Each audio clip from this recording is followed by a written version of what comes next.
کتے کے ساتھ اتنا پیار کر رہے ہیں, میری طرف دیکھا ہی نہیں. تو فرماتے ہیں وہ کتے کو کھانا کھلا کے فارغ ہوئے تو میری طرف دیکھ کے کہنے لگے احمد بن حنبل میرے علاقے میں کتے نہیں رہتے, کتے دوسرے شہر میں زیادہ پائے جاتے ہیں, یہ بھوکا تھا تو ادھر آ گیا تھا. اور تمہیں حضور علیہ السلام کی وہ حدیث تو پتہ ہوگی, نبی پاک نے فرمایا جو کسی کے ساتھ امید لگائے اور وہ آدمی اس کی امید پوری کرنے پر قادر ہو پھر بھی امید پوری نہ کرے, قیامت کے دن اللہ اس کی بھی بہت ساری امیدیں پوری نہیں کرے گا, اسے سزا ملے گی. امید پوری کرنے پر قادر تھا, مجبور نہیں تھا, پر پوری نہ کی تو اسے قیامت کے دن سزا ملے گی. فرمایا یہ کتا امید لگا کے آیا تھا میرے گھر میں کھانے کی, اگر میں پوری نہ کرتا تو پھر حضور کی اس حدیث پر عمل کیسے ہوتا, اور پھر مجھے حدیثیں بیان کرنے کا مطلب کیا سمجھ میں آتا. امام احمد بن حنبل رحمۃ اللہ تعالی علیہ فرماتے ہیں میں نے کہا استاد جی اجازت دے دیں. کہا کدھر آئے تھے؟ کہا حضور جس کام آیا تھا نا وہ میرا بڑا ہی اچھا ہو گیا, وہ بڑا شاندار ہو گیا, جو حدیث بھی آپ نے بیان کر دی اور صرف بیان نہیں کی, آپ نے تو عمل کر کے بھی دکھا دیا, آپ نے تو اس حدیث پر منوان عمل کر کے بھی دکھا دیا. جانور کے ساتھ حسن سلوک کرنا, اس کے ساتھ پیار کرنا. کچھ جانور موذی ہوتے ہیں, شریعت نے انہیں مارنے کی اجازت دی ہے, اجازت دے دیا, جو جانور تکلیف دیتا ہے اذیت دیتا ہے اسے مارا جا سکتا ہے, لیکن جانور کے حقوق کا لحاظ کرنا, اس پر رحم کھانا, اس پر توجہ دینا, ان چیزوں کو سمجھتے نہیں امیر ملت. اور اگر میں کہوں بانی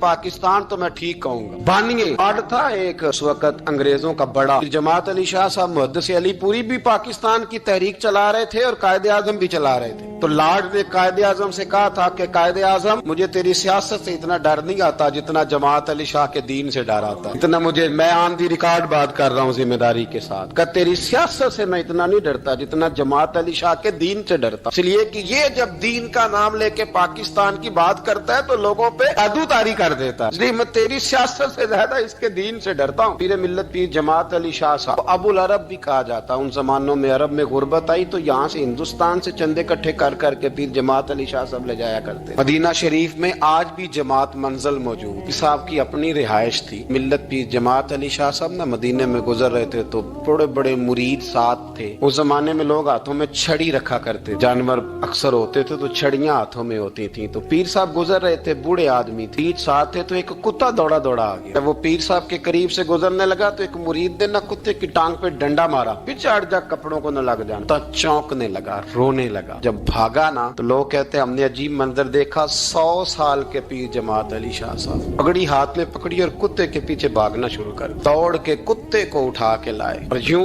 اس کو سینے سے لگایا. پیر صاحب نا اس کتے کو اپنی رہائش گاہ پہ لے گئے, اپنی پگڑی کھول کے نا تو اس کی پٹی کی, پھر دودھ کا پیالہ اس کے آگے رکھا. کتے نے دودھ پی لیا تو پیر جماعت علی شاہ صاحب نے ہاتھ باندھے, کہنے لگے مدینے کے کتے بھی پاک کی بارگاہ میں میری شکایت نہ کر دینا, حضور کی بارگاہ میں شکایت نہ کرنا کہ یا رسول اللہ یہ آتے حاضری دینا, ہمیں تکلیف دیتے ہیں, شکایت نہ کرنا مصطفیٰ کریم کی بارگاہ میں نے نہیں اسے کہا تھا, اس سے بھول ہو گئی, میں معافی مانگتا ہوں. میرے عزیزو وہاں درد تھا, وہاں سوز تھا, وہاں پیار تھا, وہاں محبت تھی, لیکن ہمارے رویے انسانوں کے حق میں تو کیا جانوروں کے حق میں سخت سے سخت تر ہوتے جا رہے ہیں. ہم نے اپنے شوق سے جانور لڑانے شروع کر دیے, کبوتر اڑانے شروع کر دیے, تباہی پر تباہی کا ماحول ہم فراہم کرتے جا رہے ہیں. ان سے پیار کریں, ان کو آسانی دینے کی کوشش کریں. کچھ لوگ ایسے ہوتے ہیں جو بیچارے بائی نیچر ہی کچھ پریشانیوں کا شکار ہوتے ہیں, اور قرآن مجید نے جو ارشاد فرمایا نا کہ کچھ لوگ نفس کی خواہش کو اپنا خدا بنا لیتے ہیں, تو وہ بلا وجہ بھی بہت ساری باتیں کرتے ہیں جن کا کوئی وجود نہیں ہوتا. عورت کو حقوق دلانے کے لیے بہت سارے لوگ بہت ساری غلط باتیں کرتے ہیں. جو لوگ یہاں سے کسی کو لے جاتے تھے نا دبئی, دھوکہ دے کے اور لے جاتے تھے یورپ میں, عرب ممالک میں دھوکہ دے کے لے جاتے تھے, تو وہ بھی کوئی خواب ہی تو دکھاتے تھے کہ اتنے لاکھ تنخواہ ہوگی, اتنا کچھ ہوگا. وہاں جا کے پتہ چلتا تھا کہ جیب سے بھی دینے پڑیں گے کچھ. بہت سارے لوگ ایسے ہوتے ہیں, وہ سارے خوبصورتی کے نام پر ہی دھوکہ دیتے ہیں. آپ کو پتہ ہے کہ جو آدمی کسی کو لالچ دیتا ہے تو کسی کو لوٹنے کے لیے اسے لالچ دینا بڑا ضروری ہوتا ہے. لوگ پہلے لالچ دیتے ہیں پھر لوٹتے ہیں, پہلے مکمل لالچ دیتے ہیں, یہ چیز مل جائے گی, یہ چیز مل جائے گی. لوگ مکمل لالچ دیتے ہیں, اس کے بعد پھر لوٹتے ہیں. اور اگر لالچ نہ دیں تو کوئی آدمی قابو آئے گا؟ لوگ لوٹتے ہیں لالچ دے کر. اچھا اب وہ جو جس کو لالچ دیا جا رہا ہوتا ہے وہ کہہ رہا ہوتا ہے کہ نہیں تمہیں نہیں پتا, وہ اس وقت ماننے کو تیار نہیں ہوتا. وہ کہتا ہے اتنی خوبصورت باتیں کر رہا ہے, اتنی اچھے پیغام دے رہا ہے, تم میرے دشمن ہو, تم مجھے منع کر رہے ہو. ہوش تب آتی ہے کہ جب سب کچھ لٹ جاتا ہے. عورت کو ویسے بھی قابو کرنا بڑا آسان ہوتا ہے. اعلیٰ حضرت بریلوی رحمۃ اللہ علیہ فرماتے ہیں بیٹیاں نازک شیشیاں ہوتی ہیں, ان کو تو ذرا سی چوٹ لگے تو ٹوٹ جاتی ہیں. دیکھیں کتنا بڑا جملہ کہا بریلی کے امام, نازک شیشیاں ہیں. ذرا کوئی آدمی گمراہ کرتا ہے, ذرا خراب کرتا ہے. اب دیکھیں نا, یہ جو بچیوں کو بچے مس گائیڈ کرتے ہیں, انہیں بڑے بڑے خواب دکھاتے ہیں, وہ بیچاری ماں باپ کو چھوڑ کے, بہن بھائی کو چھوڑ کے اس کے ساتھ شادی کرتی ہے. پھر جو اس کا بعد میں حشر ہوتا ہے, آپ ادلیاں نو سردار پہن تکے تے شرما والیاں نو جھوٹے ڈولیاں دے. پھر وہ بیچاری ماں باپ رکھتے نہیں, وہ ظلم کرتا ہے, تو کتنی بڑی تکلیف میں وہ بچی آ جاتی. نازک شیشی ہوتی ہے نا تو ٹوٹ جاتی. یہی حال اب جدید خواتین اور یہ جو کچھ اینکر پرسن ہیں, یہ اصل میں نا یہ آپ کو سیاست سکھاتے ہیں, لیکن یہ مادر پیدر آزاد لوگ ہیں, بالکل آزاد. یہ تو علماء شور نہ کریں, بات نہ کریں, گفتگو نہ کریں, مشائخ بات نہ کریں, اور یہ جو کچھ سنجیدہ اور دینی طبقہ ہے یہ کوئی شور نہ کرے, یہ تو روڈوں پہ ننگے ہو کے آ جائیں. معاذ خوفناک نظریہ رکھتے ہیں یہ لوگ. عورت کو کہتے ہیں تیرے حقوق ہم تجھے لے کے دیں گے. مثلاً وہ کون سا حق ہے جو تم نے لے کے دینا ہے؟ میرے نبی کریم صلی اللہ علیہ وسلم نے اس کو بیٹی بھی بنایا ہے, اس کو بہن بھی بنایا ہے, اس کو ماں بھی بنایا ہے, اسے بیوی کا عالی شان رتبہ بھی عطا فرمایا ہے. اور چونکہ بیٹی کا بھی حق بڑا بیان کیا جاتا ہے, بہن کا بھی, ماں کا بھی, اور بیوی کے معاملے میں لوگ سمجھتے ہیں کہ زیادہ بات نہیں کرنی چاہیے, شاید مسئلہ خراب ہو جائے. حالانکہ نبی پاک صلی اللہ تعالی علیہ وسلم نے بیوی کے بارے میں پتہ کیا فرمایا؟ فرمایا جب تم نکاح کر لیتے ہو تو اپنا ایمان محفوظ کر لیتے ہو. اب میں اس کی شرح نہیں کرتا, اب خود کر لیجئے گا کہ وہ ایک ایسی شخصیت ہوتی ہے کہ جس کی موجودگی میں آپ کا ایمان محفوظ ہے. اب میں نہیں سمجھتا کہ اس سے بڑی بات کوئی اور ہو سکتی ہے, جس کی موجودگی میں آپ کا ایمان. اور بھائی یہ حدیث پاک عرض کر رہا ہوں, نکاح جب کوئی کر لے تو اس نے اپنا ایمان مکمل کر لیا. اس کا معنی یہ ہوا کہ آپ کا ایمان محفوظ ہے اس کی موجودگی میں. تو اس سے زیادہ بھی, یعنی ایمان سب سے قیمتی چیز ہے نا, تو اس کے محفوظ ہونے کی وجہ حضور نے نکاح بیان کر دی. اب میرا خیال ہے بیوی اگر کوئی اس سے بڑا حقوق مانگے گی تو بیوقوفی کرے گی. اتنا بڑا درجہ نبی کریم نے اسے عطا کر دی, اتنا بڑا مقام دے دیا کہ تو خامند کے ایمان کے محفوظ ہونے کا ذریعہ بن گئی ہے.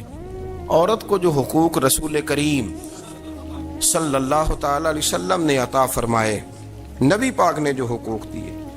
دیکھیں نا, حضرت عبداللہ ابن عمر رضی اللہ تعالیٰ عنہ کی اہلیہ بیمار تھی, تو جلدی جلدی سے وہ آئے. تو جب بہت جلدی ہو, سفر بڑا شدید تھا, تو آپ نے جلدی سے نماز ادا کی, جلدی سے چلے. آپ کے خادم کہنے لگے حضور خیریت ہے؟ فرمایا میری بیوی بیمار ہے.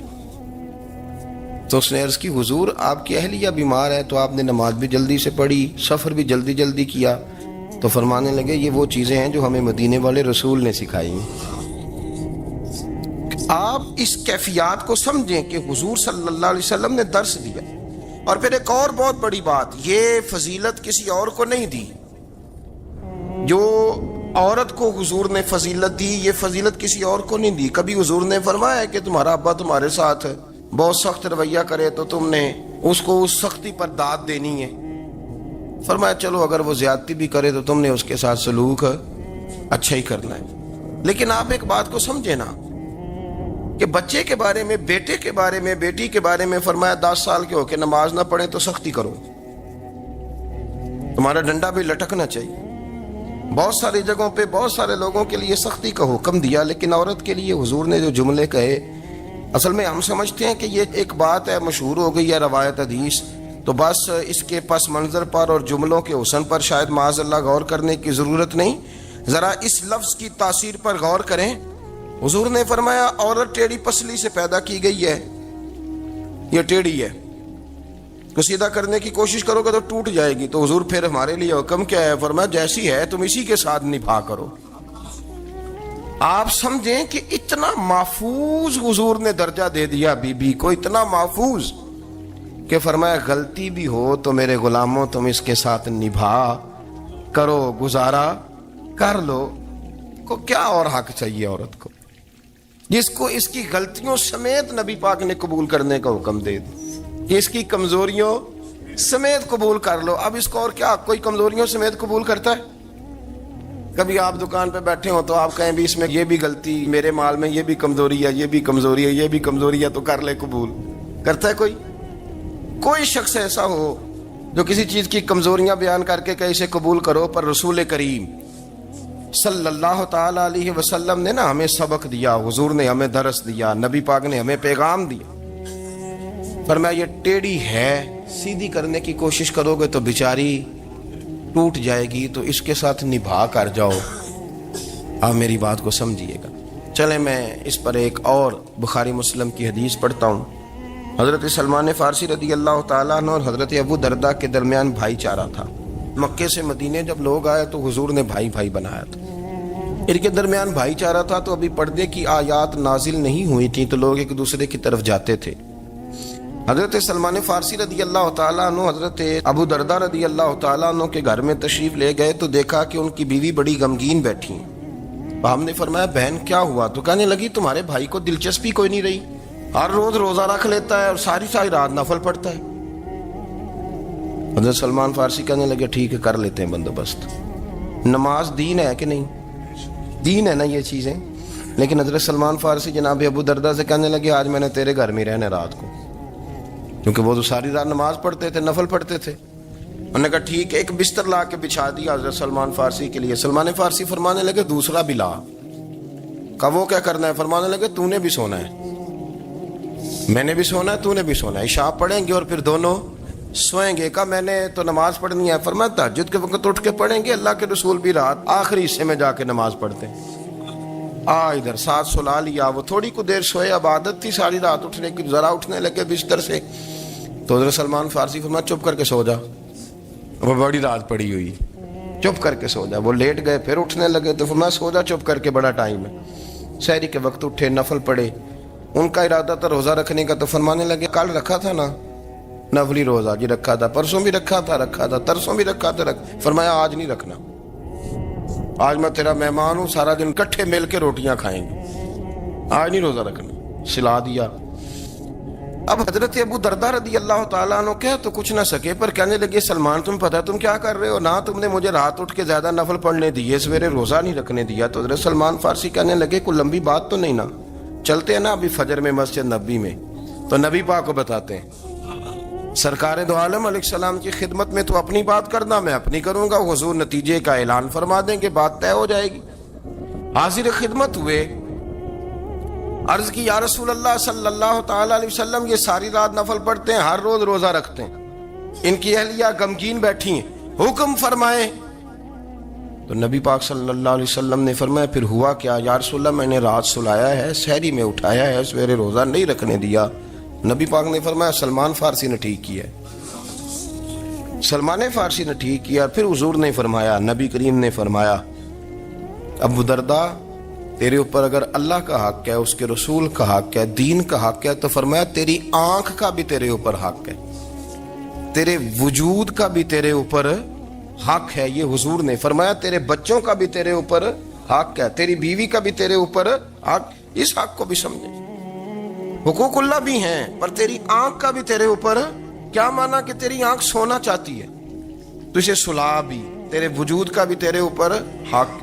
تو تیرا وجود آرام کرنا چاہتا ہے تو اسے آرام بھی کرا. اور پھر وہاں نبی پاک صلی اللہ علیہ وسلم نے فرمایا میں تم سب، سننا یہ لفظ حدیث کے، حضور نے اسی موقع پر فرمایا میں تم سب سے زیادہ اپنے رب کو جانتا ہوں اور میں تم سب سے بڑھ کر اپنے رب سے ڈرتا ہوں. حضور فرمانے لگے میں روزہ بھی رکھتا ہوں، افطار بھی کرتا ہوں، یعنی کبھی رکھتا ہوں اور کبھی نہیں رکھتا.